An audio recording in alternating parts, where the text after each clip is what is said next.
Good evening. It is a pleasure to have you in this live transmission of Francisco López VirtuAural Self-Immersion at Lisboa SOA 2020 that will be followed up by a conversation, Q&A.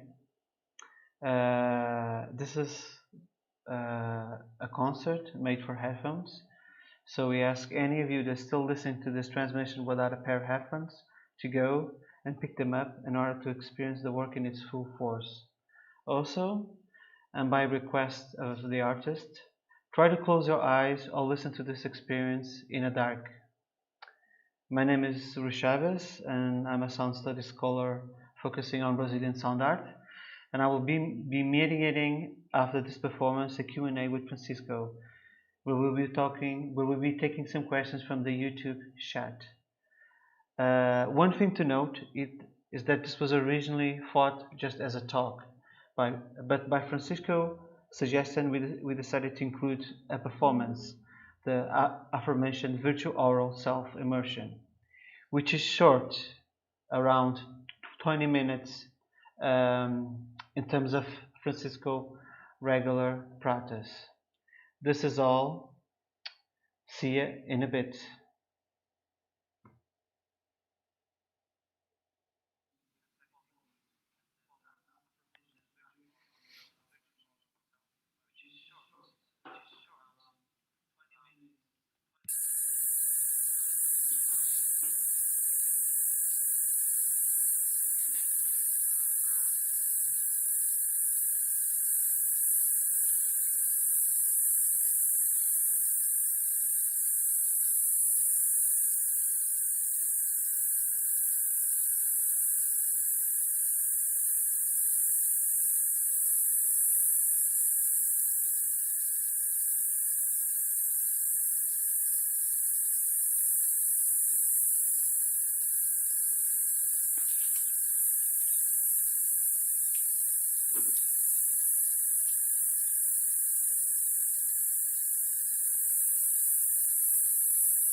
you.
Can you hear me?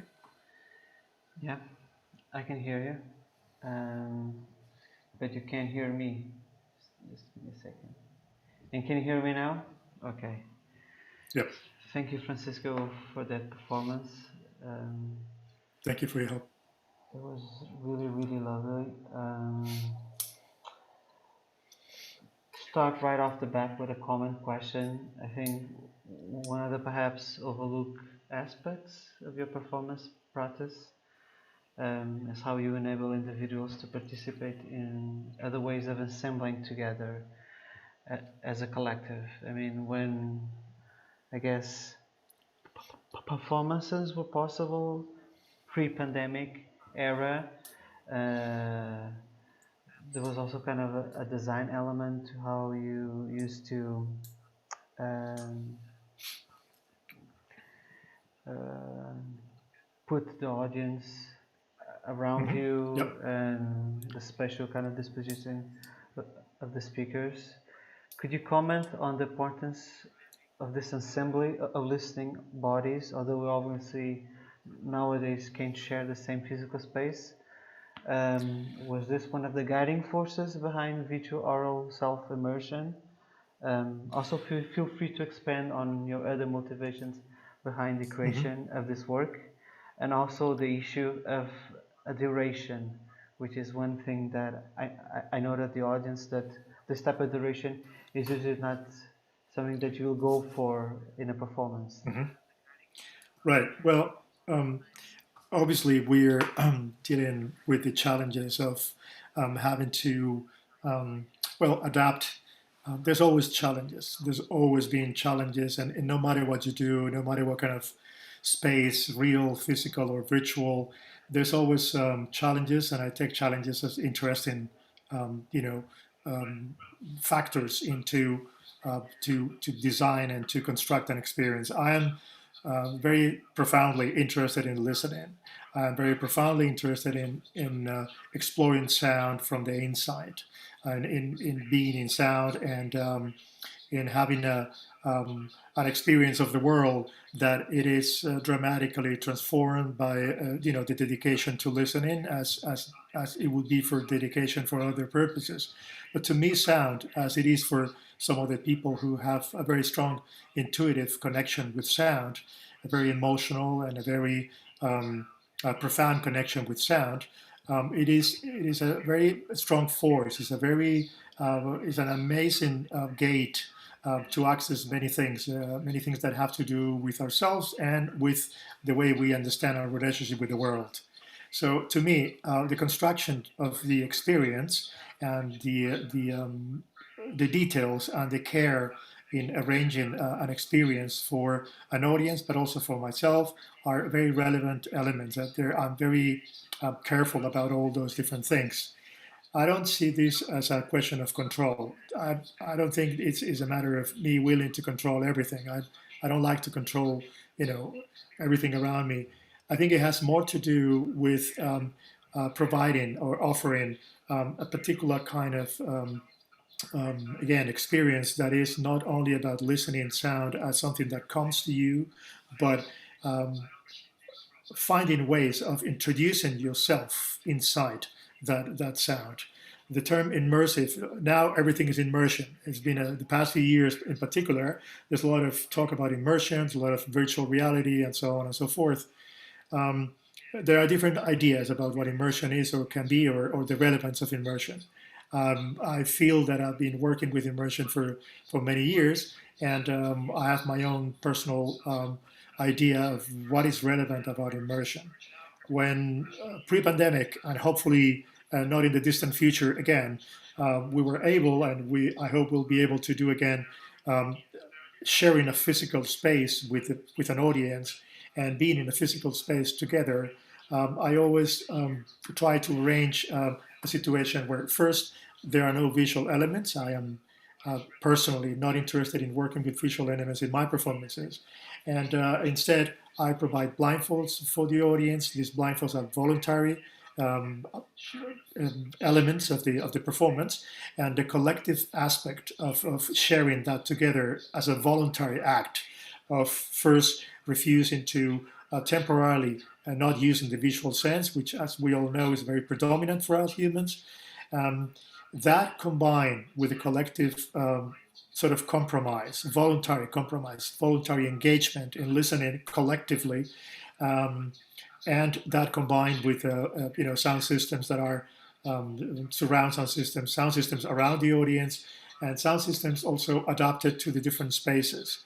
I also like the challenge of working with different spaces. I don't think there's an ideal type of space. I think I like working with very different spaces and very different sound systems.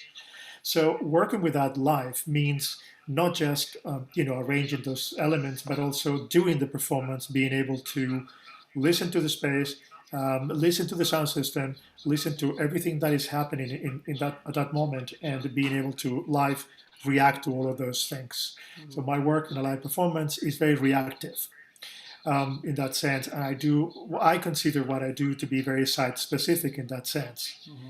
Now, the headphone space is also a type of space. It's a very different space, but it is a space for listening. And that space is, again, not fixed. It's not uniform, it's not fixed, and you can also play with it. In fact, there are things you can do in the headphone space that you cannot do in in a normal prototypical air-based for the transmission of sound space. Mm-hmm. So I think and for me, headphones are very predominant in my work. I do all my studio work with headphones. I do all my mastering with headphones, and I love the headphone space with its own capabilities. So the idea of, like tonight, doing a headphone concert is not the first time I do a headphone concert, but it is the first time that I do it a binaural online streaming headphone concert. And that combination for me, it's I take the challenge of the limitations and the restrictions of our present situation as an interesting way of working with sound in the unusual, very different, and also challenging headphone space. And so I've been working on that, and I've been experimenting with the possibilities of the headphone space. There's a lot of one element that is crucial, that is much easier to work, much more possible to attain in a headphone space, is detail happens in a different way, precision, the virtual space of sound that you always have in any recording is more clear, more vivid, and then the dynamic of the very quiet and the subtle. You can do things on a headphone space that are virtually impossible in a bigger space, particularly with an audience. So I am very happy to be able to do this as well. And so, yes, that's part of the elements and the way I thought about this performance for tonight. There's actually, just to follow up, there's kind of a sense of a novelty also, in particularly thinking about the binaural process, how it's technically implemented, because usually plugins assume what they call artificial head, I guess, based on Yes. HRTF, which is how we actually perceive sounds in the world. It's based on the shape of our head.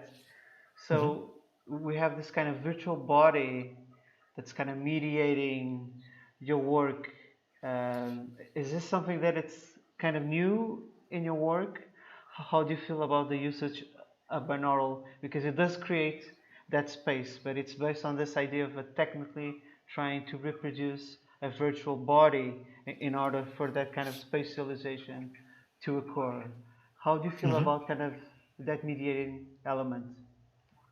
Well, I think the one of the reasons why binaural, like other systems of sound reproduction, was invented and developed has to do obviously with the pretense of, or the aim of, representation in general, simulation and representation.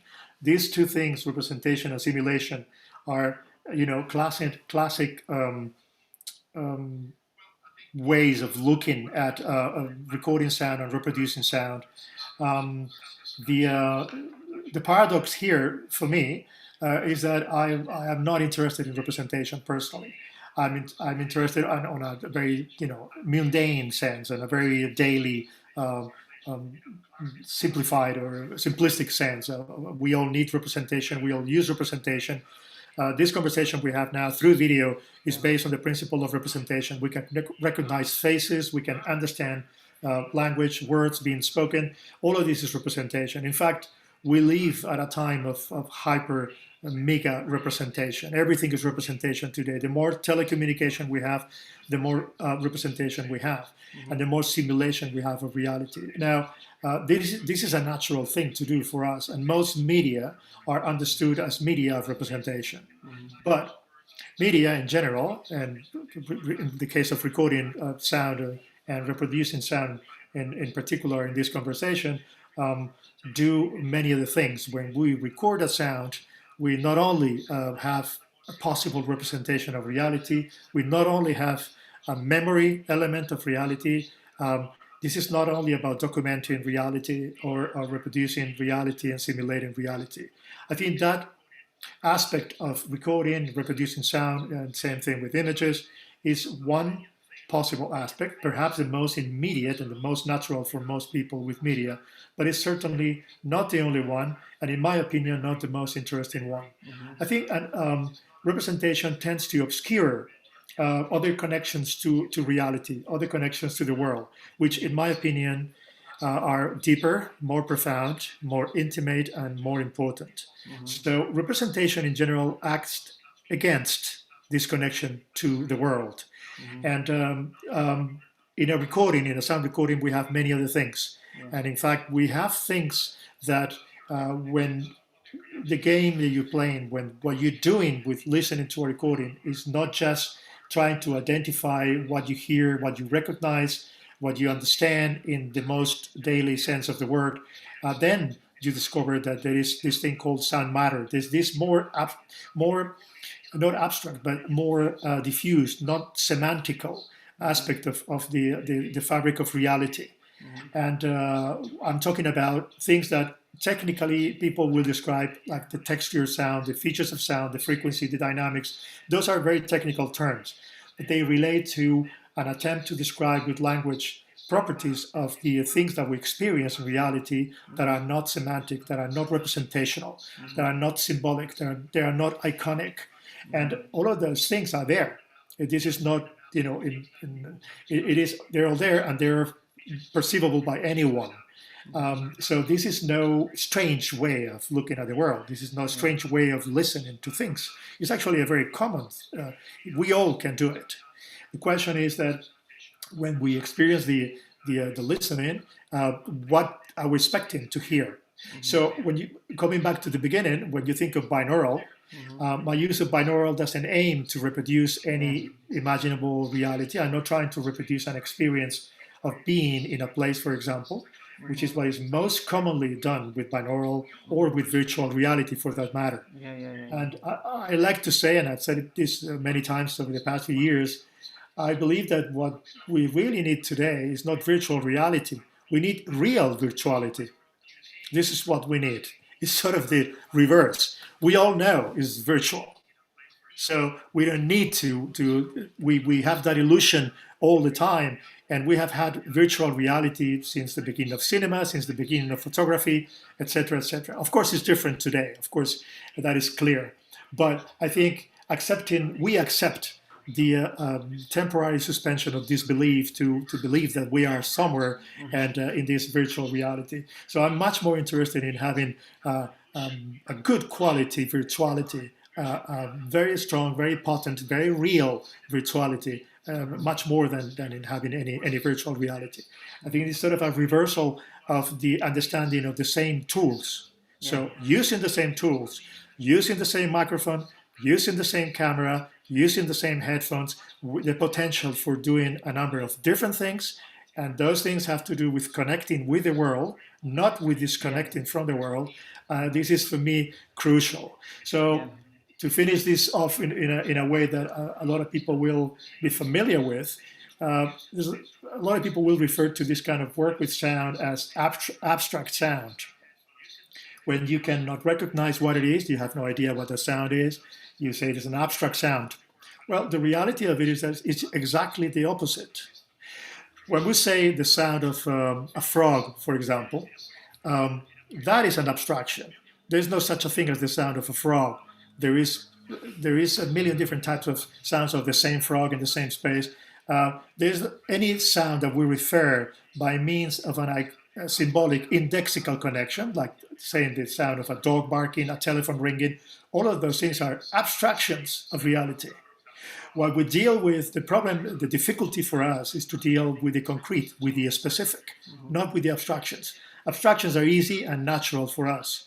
And what we hear when we don't simply identify those sources of the sounds, like the dog or the frog or the telephone, what we hear when we are not just listening to the indexical is the specific, is the reality, is the concrete. And that is the most difficult thing to hear or the most difficult thing to see. Yeah. So for me, binaural is a way, or headphones or stereo or any other tool, any other normal tool that we have, is a way to try to penetrate reality in its most concrete, in its most direct and specific.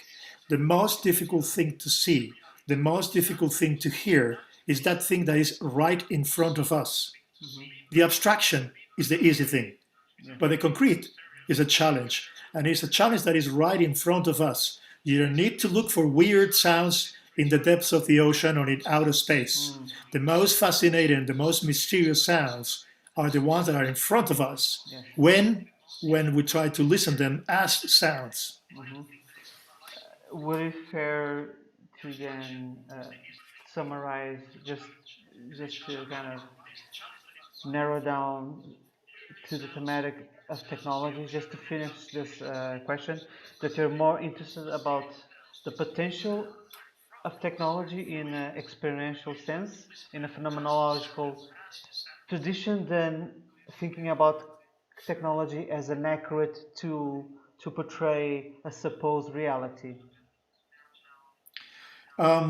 Well, that last part, the supposed reality, normally in the normal discourse means, again, a representation. I think reality is, I think we will all agree at this stage that reality is a complicated thing, it's a complex thing. It's a thing that it cannot be defined by representation. This is a way to put it. So yes, with representation, we can represent the iconic, we can represent the indexical, we can represent normal, standard, daily things. But my question would be, why do we need to represent those things that are already representations themselves? So it's sort of a twisted, and whoever wants to find out more about this should read Baudrillard. Jean Baudrillard, the French philosopher, is the one who wrote the book Simulation and Simulacra, among many other, great thinker of the question of representation and a great thinker of the question of simulation already in the 80s, in the 1980s, already Baudrillard was already laying out clear in front of everyone this question of representation. So I think the question of the tools is that it is important to, I think, it's important to not get confused, I would say, with the question of what is the newest technology in terms of, for example, definition. I think there's an excessive attention to definition, the increasing definition, for example, for images, for sound, for the number of speakers, for the size of screens, etc., etc. And I think there's an overemphasis in definition because we are trapped in this discourse of simulation and reality as hyper reality in the worst possible sense of the term.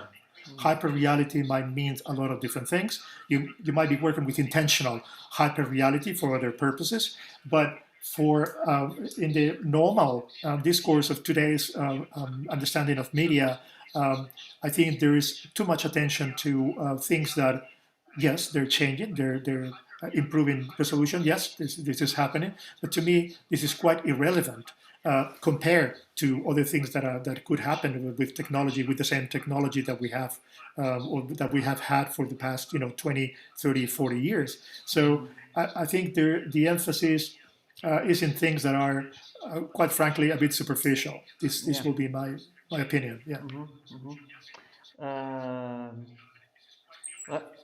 Let me get back. I think you've already mentioned this, but let me get back to the idea of immersion I think you've already talked about how this expression, I think, has gained traction in a wider world of contemporary art, but is also part of, let's say, of our cultural spectrum, such as the virtual reality. How does your idea of immersion sit, dialectically within this cultural imaginary? I'm a bit skeptical of the term itself, as I tend to think of Yeah. immersion in terms of alienation and not a connection with our world. But I would really like to know your thoughts about immersion and how you deal with that in your own work. Hmm. Yeah, so there's an interpretation of some critics of this.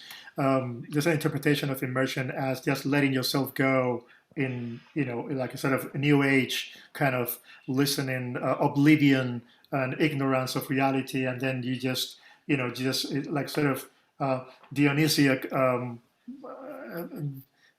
oblivion of the world by Mm-hmm. means of this is an interpretation, and Yeah. there are some critics that have laid out conceptual, I would say, a conceptual attack on immersion. There's a Yeah. few recent books that are basically attacks, I would say, on immersion. Well, that is, in my opinion, that is a very is a very not a very realistic interpretation of what happens with immersion for different artists today. Of course, there is that kind of sort of futile, if you will, uh, oblivious,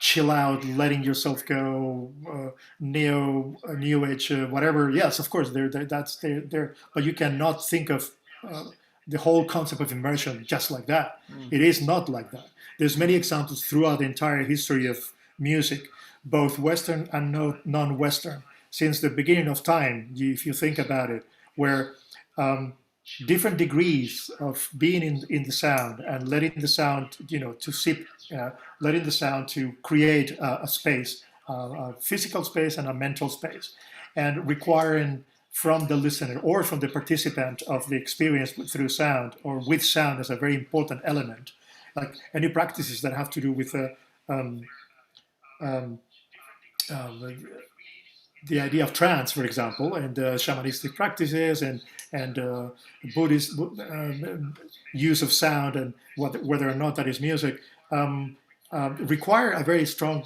dedication to sound, require a long time, and require that you are inside that thing. Require not just to listen to sound as something in front of you, not just to listen to sound as something that is outside of you, something you understand, but require that you go inside that territory, inside that world that is being built with that. So, in other words, the territory of immersion is a very big one, and there are different takes on it. My take of immersion is definitely not about just, relaxing with sound. I am not interested in creating just a relaxation experience with sound. I think it's good to be able to do that, but definitely sound and working with sound and constructing things, worlds with sound, it is definitely not just about oblivion or relaxation. It's about much more than that. That will be the most immediate defense, but I would say that has to be put to the test of the different examples of music with immersion when you make that such when you have such a discussion about immersion. So I think to me immersion is a way to penetrate in a territory that is basically it's unclear in terms of what it means. For example, it's unclear in terms of the use of sound. I am not interested in using sound as a vehicle for self-expression. I am not interested in using Mm. sound to make commentaries on the world of any Mm. kind, political, Okay. social, environmental. I think sound can do obviously those things. Not only that, sound does those things on a daily basis all the time, all over the world. Yeah. So this is exactly what sound is mostly used for. So we don't. It's obvious that is going to be used for that systematically and massively. So in addition to that, that is so common and is everywhere, sound does other things and it can be used for other things. So I think we should keep that in mind because the that other use of sound for non-immersive, practical, artistic purposes is a valid option, of course, but it is much closer to the normal daily use of sound that virtually all of humanity are using it for every single day. So I think this is a question, discussions about uh, the use of sound and how to use sound as an abstract thing, whether sound arts should refer to, should have a political content, should be connected to the social and reality of the world. I think that is, I profoundly disagree with that because I think that is already done. There's already, sound is used in documentary, in film, on television, on the internet for news. It is used for all those things. Of course, you can have a different take as an artist. Of course, you can have a special angle, you can have a special edge, and you can have a different take on that with sound. Of course, you can do those things.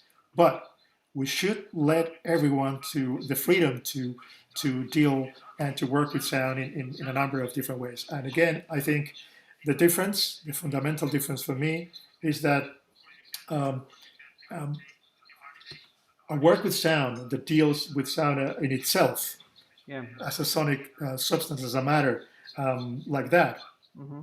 it's never been and it will never be a threat to representation. But representation dissipates the existence and the possibility of sound by itself. It's that simple. Mm-hmm.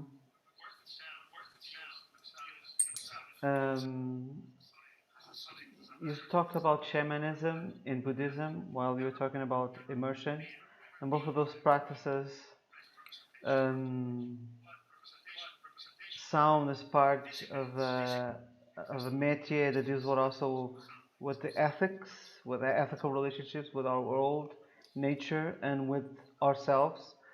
Wouldn't you say that's actually a way of doing politics in the world? So when you're saying that immersion is in counterpoint with politics or a representation, wouldn't that be a bit of Well, a misdemeanor? Because if it actually deals with ethics and if it actually deals with how we relate to each other, isn't it inherent to the very idea of immersion that politics is something that might emerge, not in a traditional sense, let's say, but a type of micropolitics that deals with how we relate with each other, but how we relate with each other ethically. At least that's what Buddhism and shamanism does when they use sound. It's about the okay, well, relationship with that's nature, you know. sure, but I would say that's quite a stretch for politics, because that's No, but conflating politics with the spirituality. no, And I think I'm not that's conflating politics with spirituality. I'm conflating politics with everyday practices, which is something that's I think we can common okay. sense Well, agree, if right? we let me put it this way: if we can stretch politics to the point of becoming the, uh, but it's a definition or it's a conception of politics I wouldn't subscribe to. I think that's Yeah. too much of a stretch for me. So of course it has to do with Mm-hmm. now. If you want to live your life with that kind of presence of things and intensity of things and richness, well, then that is we're talking the same language. We're talking about the same thing, Mm-hmm. and you perhaps my point is sound is not only a vehicle for meaning, for clear, direct meaning. Sound to me has to be polyphacetic. It has to remain. Let me put it this way. I think to me, when sound retains the multiplicity of possibilities, when it retains the richness of of multiple meanings in the same drive, in the same kind of experience, in the same kind of situation, then I think sound is very rich. And I like to keep that richness. I like to keep that openness. I think that is consubstantial to both very ancient human practices that integrate sound as a very prominent element on the one hand, but it's also very clear way of sound being an element of having a type of relevance of that category in most music. The more we advance throughout recent years of transformation of concepts like sound art, etc., and the role of sound in art, the more I feel going back to music. I'm not sure what I am in terms of am I a composer? Am I a musician? What I'm not sure that like many other artists, they're not sure what they are or they don't want to classify themselves. Um, but in terms of how comfortable I feel in different territories of Mm-hmm. freedom, um, there was a period of time where sound art or a territory that was called loosely called sound art, there was plenty of freedom because it was this territory that was escaping from the forces of traditional music Yeah. and the constraints of music. My impression is that in more recent years and in this current situation, Mm-hmm. you have more freedom in music than you have in sound art. This is my personal opinion, and I feel that the kind of work that I'm interested in doing is closer to the work of a composer than the work of a sound artist, to be perfectly honest. Yeah. And in that sense, I feel much more like I always felt more or less the same. But I think today, Mm-hmm. understanding of these territories, I think it is easier for me, and I suspect for a number of other people, to do what you want to do with sound in a more sort of music. Of course, I'm not talking about traditional music, and I'm not talking about a traditional conception of music. But Yes. it's a good thing we had the 20th century before us because the 20th century changed a number of things in, for example, the conception of music. Yeah. So, in the most widest imaginable sense of the conception of music, I really feel much more like a composer today, and that's and a composer who is interested in really connected on a deeper level. I think the world of representation, one of the problems of representation is that representation pushes you away from the world. It doesn't connect you to it. It only creates a semantic and indexical link to the with the world, Mm-hmm. and at least for me, or in my opinion, Yep. and it actually the more you understand those things in the world through representation, the farther away you are from the world. And this is to me a very important thing. I want Mm-hmm. to be on a deep close connection with the world. Yeah. Let me just get back to you about this idea of your, I guess, getting away from the idea of sound art, because from what I read about your work and listened to you in talk about your work in different interviews, you tend to have an anti-formalist attitude to working with sound. Does that inform your current suspicion about the field of sound art? Is that anti-formalist attitude that you tend to have in your work? Um, well, there's one interpretation of when one interpretation of music in especially Western music of the past centuries, and this was a big discussion in the 19th century, and of course in the 20th century in a different way, is that when you do not tell a story with music or with sound, let's talk in more contemporary terms. When you don't tell a story and when you don't refer to anything specific with the use of sound in a creative, artistic context, uh, the most immediate reaction is like, well, you're a formalist. You're interested in the form. You're interested in the elements as the formal elements. And this is one of the aesthetic takes on music. And of course, I don't think there's anything wrong with being a formalist. Somebody who is interested in the form, in the structure of the music, as a completely abstract construction. But to me, this is a very it's something that can only be an intermediate step. I am not interested in form as an end. Form, yes, there will be some form, and it will happen, and there might be some forms or some structures you find more interesting than others, but this happens to every single artist. So to me, the form and the structure are not ends, and I don't think music or creative work with sound ends with form. I don't think the ultimate goal is to create an interesting structure that is completely abstract. No, I am really interested in connecting with the world, with whatever reality is, with those things that are outside. My work is based almost exclusively on sound recordings that come from so-called reality.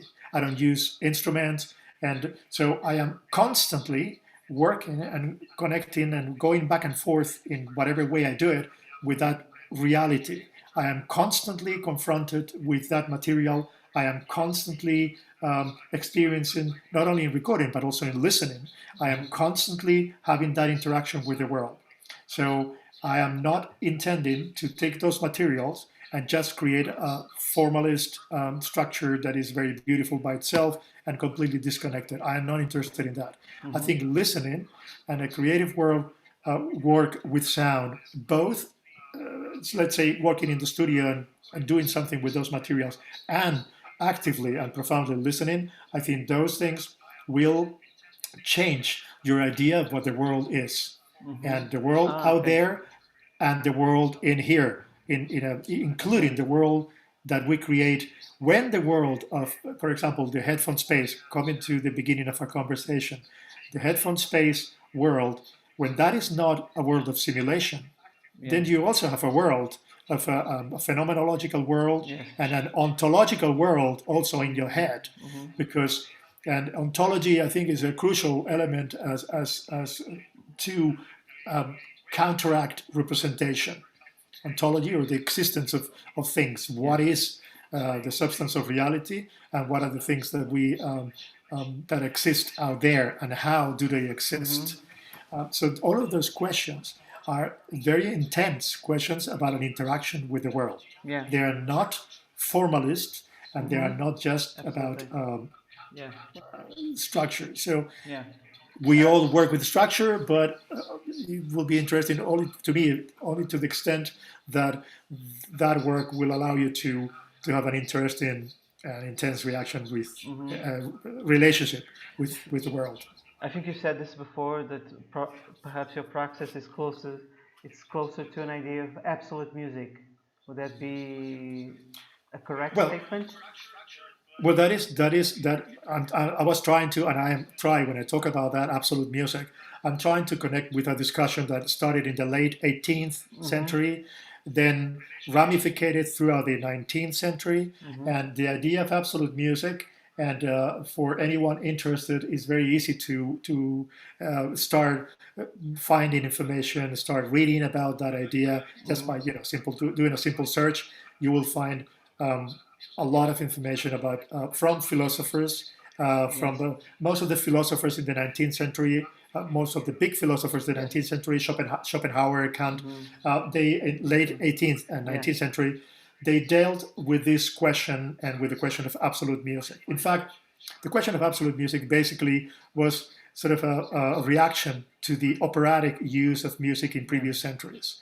So it was a reaction to the normal use for several centuries in Western music of music as the background or the vehicle for opera and storytelling. And so, in contrast to that, the idea of absolute music is sort of a big realization that, hold on a second, music itself, it is something in itself alone, even when it's not telling a specific story. Music, reaches the emotions without a specific story. I think the question of specificity is crucial to the understanding of absolute music, because But isn't there defenders also? of Let me just kind of add another layer here.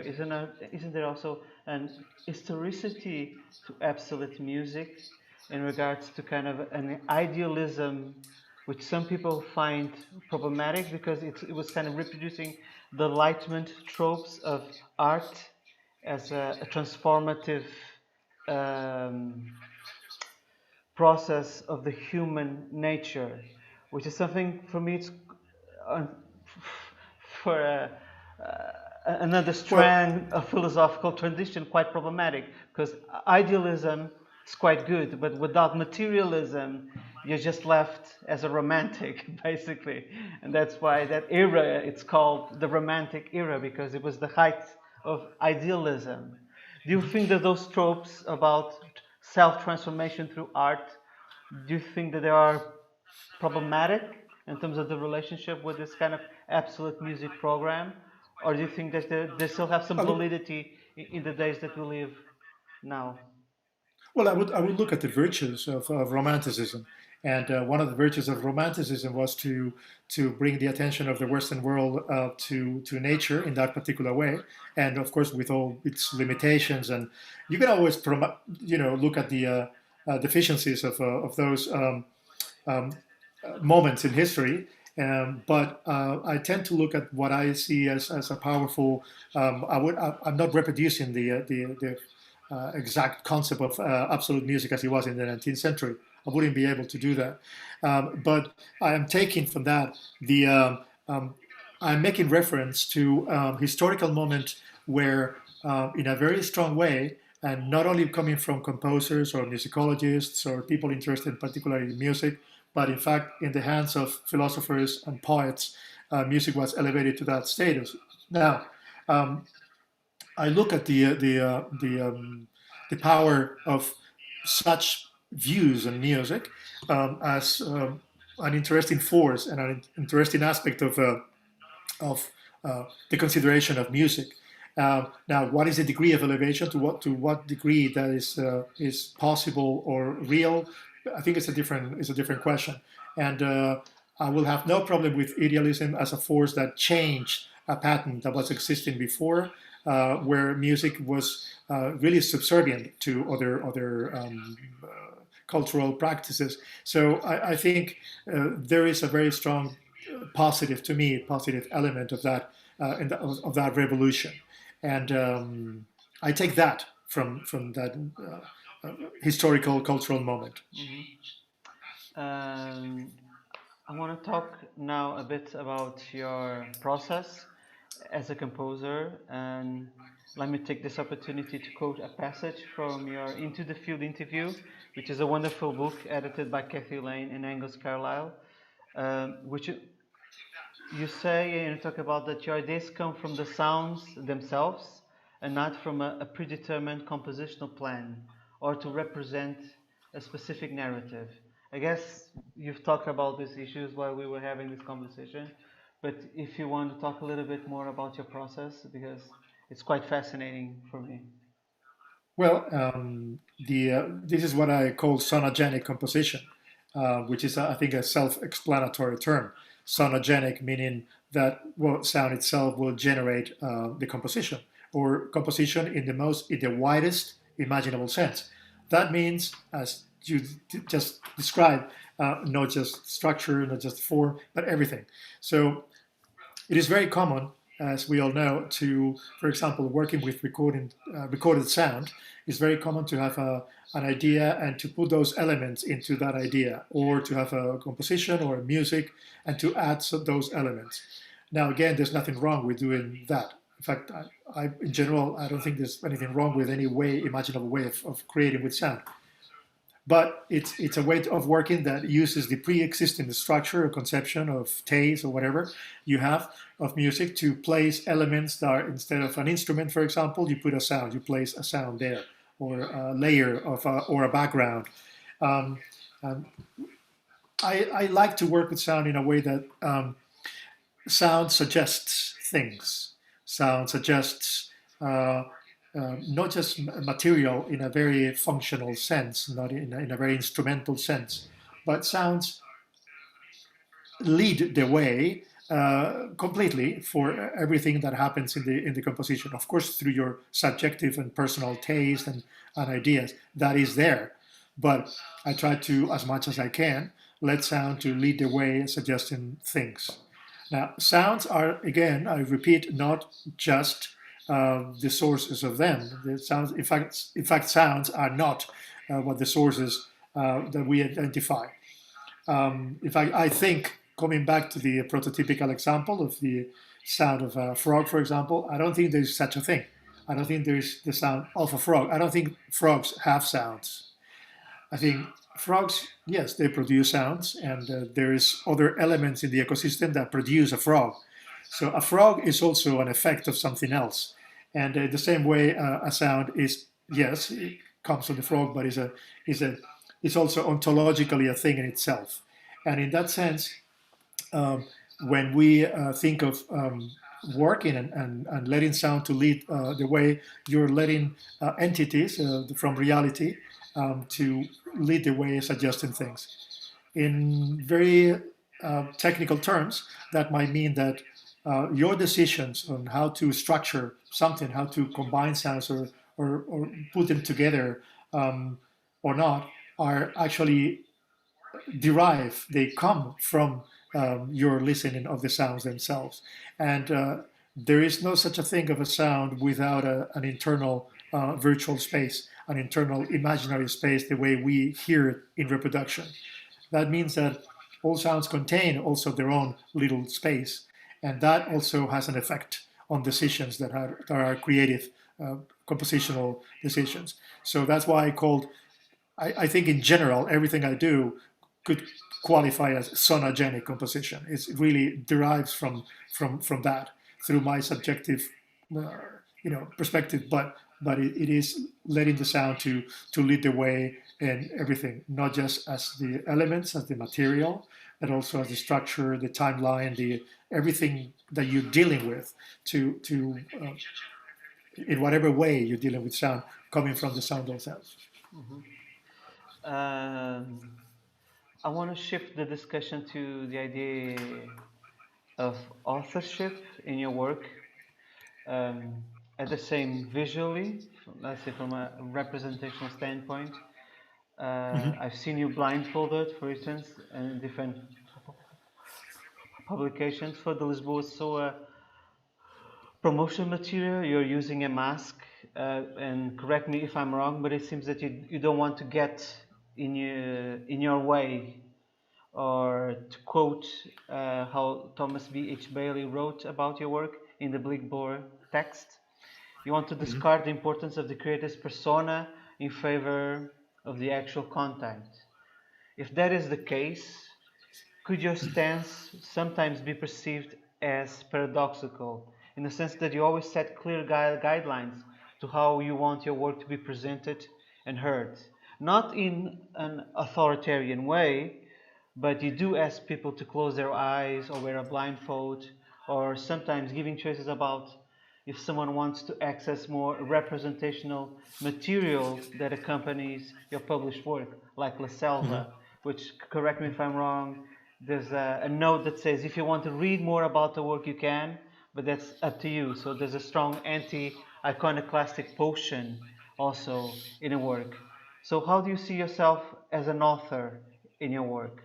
Or is it something that is problematic for you in terms of the framework that we've been talking about? Right. Think of a standard music venue, like a concert hall, for example. A concert hall has a lot of impositions, has a lot of imposed things. And I'm not talking only about concert halls of so-called classical music, traditional music. I'm talking about, rock, pop, music venue situation. Let's use the example of the pop prototypical concert, and where there's supposed to be loads of freedom. There's lots of freedom for people to scream, to be together in the crowd, to enjoy themselves, of course, and to have this. Yes, but it's very specific. It's very constrained. There's a lot of things that are already in place. There's a screen, there's a stage, there's a lot of elements that are very, very specific, and they are constraining. You could, if you look at it that way, you could say, well, this is very specific, and of course, it's the result of both a tradition and technical, necessities. There's a big crowd. We need big sound. We need the artist to be visible on stage. There's a number of requirements, and the combination of requirements of the experience plus tradition. This comes from a tradition of theater, very long. The use of stage, the visibility of the performers, plus the addition of the screens, the big spectacle. And I'm not just simply criticizing the big spectacle. I have nothing against big spectacles. It's more about pointing out the specificity of that situation and the restrictions and the limitations. So when I think of myself saying, okay, I suggest blindfolds, and I know this is unusual, but there's a very good reason. I'm not just trying to, making something different for the sake of making something different. There are good reasons for those things. And when I think of that, you might see it as yes, is specific, but I think in most cases, I think it's an optimal way, and it is voluntary. You don't have to follow those recommendations, so you have the option. But I think is unusual. It's different from a standard concert situation, and most importantly, there are very good reasons for doing it, and those reasons are artistic. I would say, spiritual, experiential, and technical in the service of the former. So there are good reasons, and those good reasons. I don't think I am. I don't think my proposition has more restrictions than any other situation you can imagine where freedom is assumed, and when in reality it has whatever degrees of freedom and whatever. So it is different, not more restricted. That's I am convinced of that. And I think when I look at the my experience, at the feedback and the results of that, doing those kinds of situations and arrangements for many years in many different countries, cultures, and venues and events, it's overwhelmingly positive. So that's the reason, I guess, why I continue doing that. I think it works for most people, and I think it really works for my purposes as an artist. Great, thank you, Francisco. We're now going to take a question from the YouTube chat. I have a question here from Gustavo Branco, and he's asking me could you ask Francisco Lopez to comment on his idea of the dissipation of music? Could you comment on that? If we have time, or we have 20 minutes, or if it's too complex question? Well, okay, I'll try to. That idea of dissipation of music. For years ago, I thought I was writing a book, and then I discovered that takes. I'm much slower writing than composing, I would say, and I like writing. And I do a lot of reading, and I have some, short essays, and I've written some things about sound and music, and I do like that, but I'm very slow. So anyway, that was sort of a tentative original title for the book, The Dissipation of Music, and it has to do directly with what we were talking about before of the idea of absolute music. So in a way, I think that throughout the 20th century, there's a lot of things, a lot of different strands and a lot of different things that happen. One of them has to do, in my opinion, at the end of the 20th century, which is when I started thinking of that title and that idea, had to do with the question of how much music is being dissipated, precisely because of what we were talking about before, the uses of sound for other purposes, the whole multimedia period that we experience, and then how at that time, throughout the 80s, for example, there was a very strong impact of the so-called new media at the time, and multimedia, which was a term that was very used at the time, as a way to bring forth the message that it's not enough with only one medium. It's always deficient or is poor. Let's bring in some other media together. And this is an eternal discussion. This is a very big conversation, but in short, I perceive, as other people interested in sound perceive, sort of an erosion of the strength and the vitality of sound by itself, sound alone, as a self-sufficient element, or self-sufficient medium to create with full force. So perhaps it's a reaction to the question of well, at that time, it was a reaction to that, but it's something you could extend in general to the question of whether or not sound needs anything else, and whether or not sounds need a meaning or not. So music, in a way, understood that way, music had this potential of being just by itself, and we shouldn't dissipate that potential. Mm-hmm. I want to ask you about an incredible project that you've been developing throughout the years, which is the Sound Archive of Experimental Music and Sound Arts. If you could briefly talk about that, because it's a really amazing work and endeavor that you've taken on, what I'm guessing with not a lot of resources, but with an extreme effort from your part in building up that incredible archive of experimental music and sound art. So how did you come about in building that archive? Well, it was actually very easy, because yes, okay, yes, great. In a way, it depends how you look at it. I say it was easy because This archive, it's basically the collection of music, experimental music, audio recordings, and creative work with sound that I have sort of accumulated over the years, over decades, in my exchange, direct exchange with other artists all over the world. So it is easy in the sense that it is a direct exchange between artists of recordings in different formats. I have thousands of cassettes from the cassette times. I have CDs, records, all kinds of formats, and digital too, of course. And this is the result of a personal exchange with thousands of artists all over the world. But it is difficult in the sense of you need a lot of time. That's not difficult, and you need to just preserve the material. I am not a collector, but I take care of those things, and I decided not to throw them away, and they accumulated, and now they are in a cultural center in a city in the south of Spain. Murcia is the city, and in a cultural center there, and housed there, and they've been digitized over the past 10 years, part of it, so it's in a process of digitizing, and my idea for that is not a final archive. It's not a final endpoint for those things. My idea I think that was my is next question: is how do you keep an archive alive as a thing in flux instead of something that is dead? Because usually archives are understood actually conceptually and have been criticized as something that is kind of has this kind of quality of being finished. When you finish the archive, it's done. It's not something that is flux. It's not something that can actually exist in different formats or be revived through different actions. So how do you think about giving that kind of vitality to an archive? What is... I think, yeah, okay.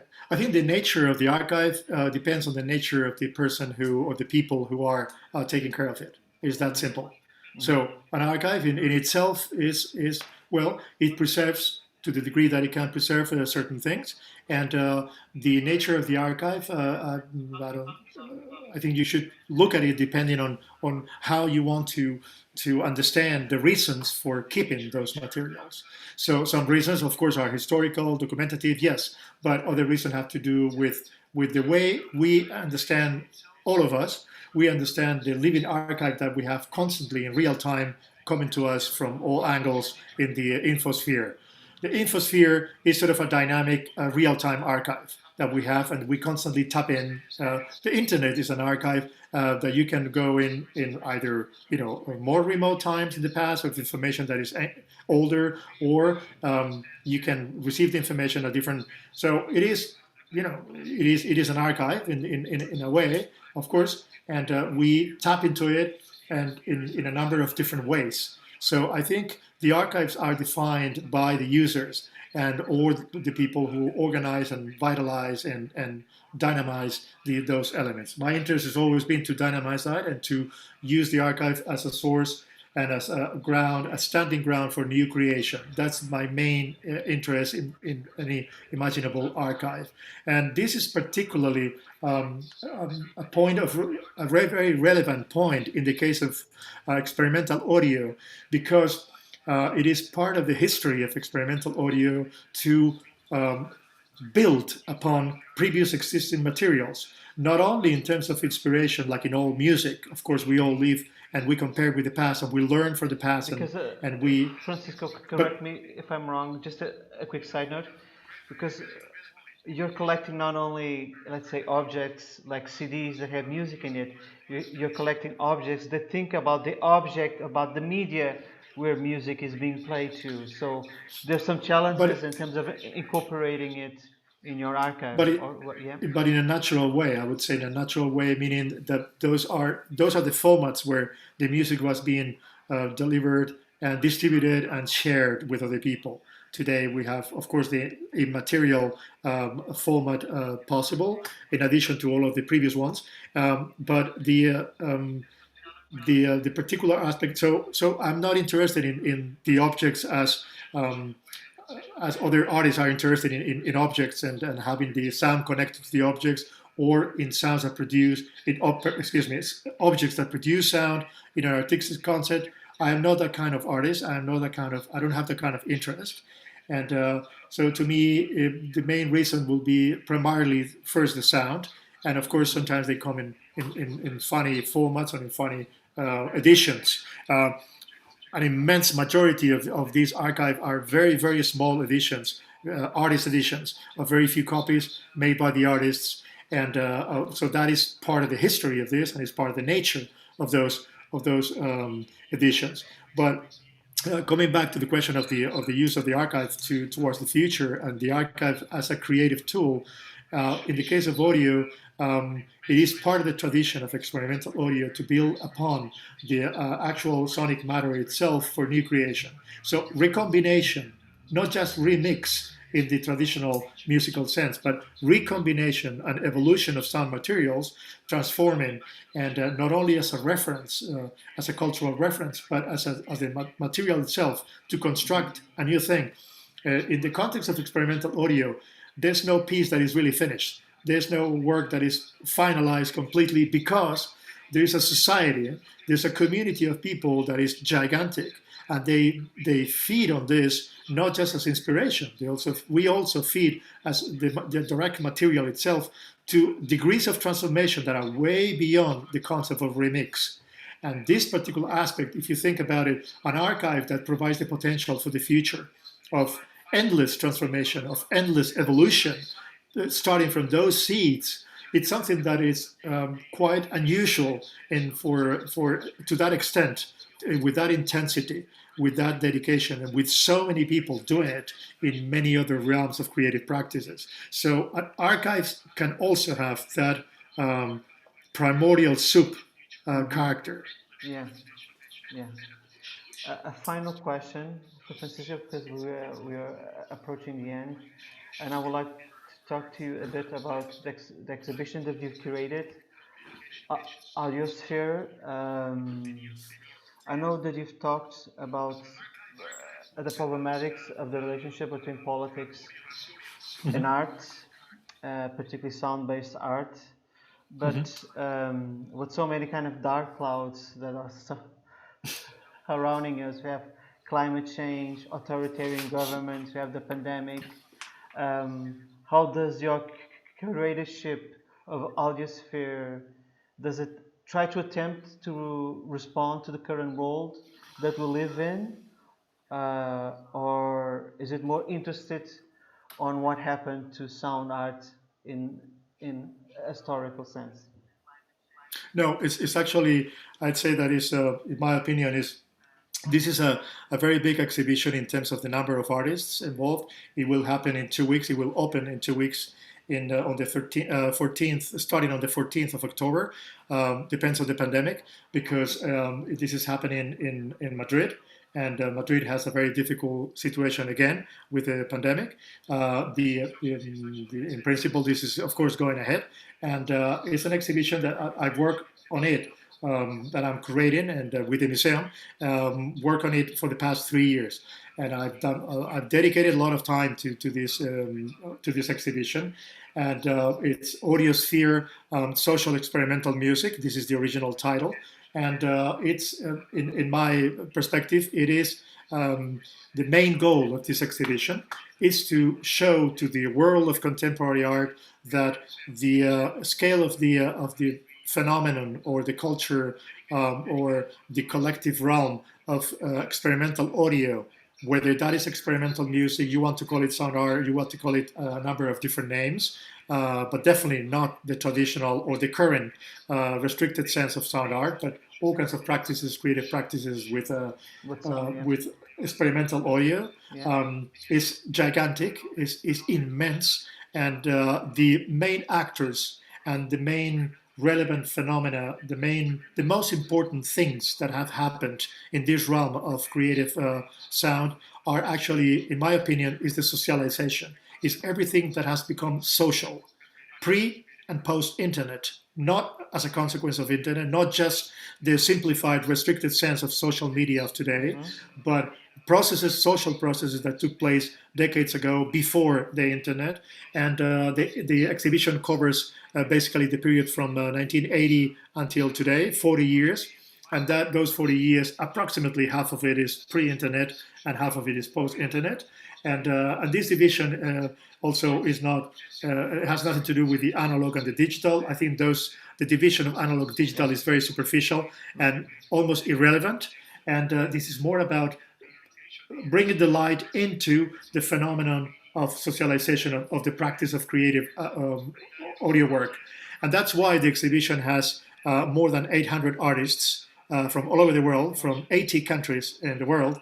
And this, I wrote an essay for the catalog of the exhibition that will be freely available when the exhibition opens on PDF. And this is just a small sample.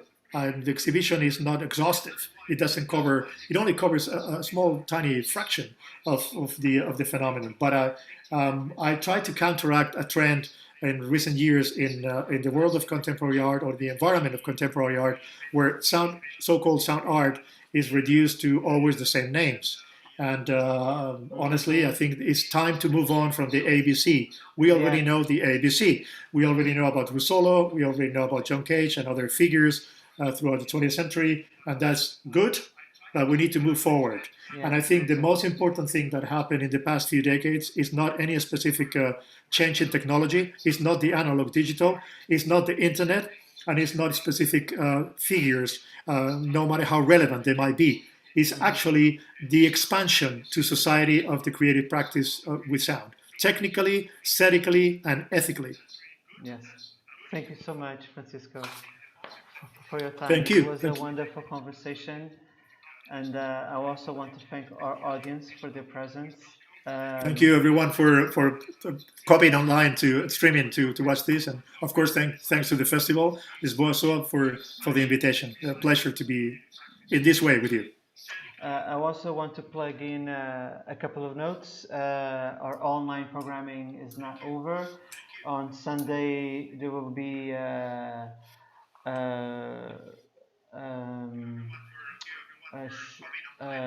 show consisting that we will live stream 4 movies from Mikhail Karikis. It will start at 3 o'clock at Sunday. You can find more information at the Lisboa SOA website. Again, Francisco, thank you so much for your time and presence. This was a wonderful conversation and performance. Thanks very much. And I want to also thank our audience again for the presence. Thank you, Francisco. Thank you all. Bye-bye. Okay. Bye-bye. Take care.